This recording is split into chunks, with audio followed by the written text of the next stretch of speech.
अस्सलामुअलैकुम सामीन। 2 सफ़रुल मुज़फ़्फ़र है, 21 अगस्त है। ख़बर का उन्वान है आसाम में इस्लामी मदरसे को गिरा दिया गया।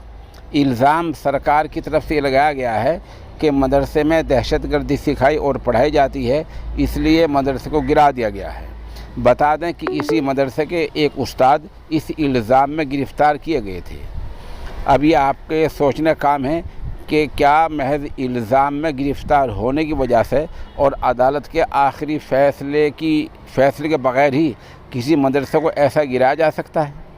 ख़बर थोड़ी तफसील से सुन लें। सूबा आसाम के ज़िला बोंगाई गांव में वाक़ मदरसा मरकज़ुल मारिफ पर आसाम हुकूमत ने बिल्डोज़र चला दिया है और इल्ज़ाम ये लगा है कि मदरसा मुल्क मुखालिफ सरगर्मी में मुलव्वस था। इस बारे में मौलाना बदरुद्दीन अजमल कासमी ने प्रेस को जारी बयान में कहा है कि फ़र्द गलत हो सकता है, शख्स गलत हो सकता है, मुलाजिम गलत हो सकता है, लेकिन पूरे मदरसे स्कूल को गिराना ये गलत तरीक़ा है, नाजायज़ तरीक़ा है।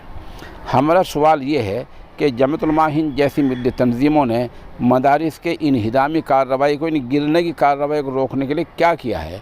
क्योंकि जब तक अदालत किसी को मुजरिम न करार दे रहे वो मुजरिम नहीं होता है। अदालती फ़ैसले से पहले आप किसी मदरसे को दहशतगर्दी का अड्डा कैसे कह सकते हैं?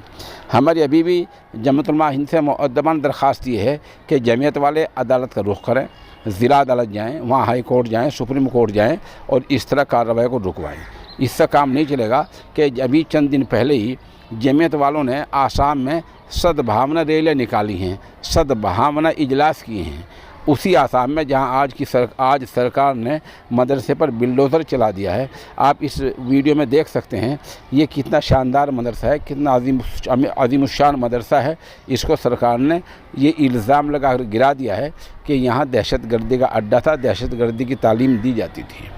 दूसरी दरख्वास्त हम अहले मदारिस से करेंगे कि आप अपने मदरसों को सन 1860 एक्ट के तहत रजिस्टर्ड कराएं ताकि वो सरकारी रिकॉर्ड में आ जाएं और जो तामीर मदरसे में आप बनाते हैं उसका नक्शा पास कराएं। ये सब चीज़ें आप मुकम्मल कराएं। ये सब चीज़ें मुकम्मल हो जाती हैं तो उसका गिराना फिर सरकार के लिए मुश्किल होता है। अब आपके पास जो वीडियोज़ आज हुई हैं वो भी महफूज नहीं रहेंगी, फिर आप किस बुनियाद पर सरकार को जवाबदेह बना सकते हैं?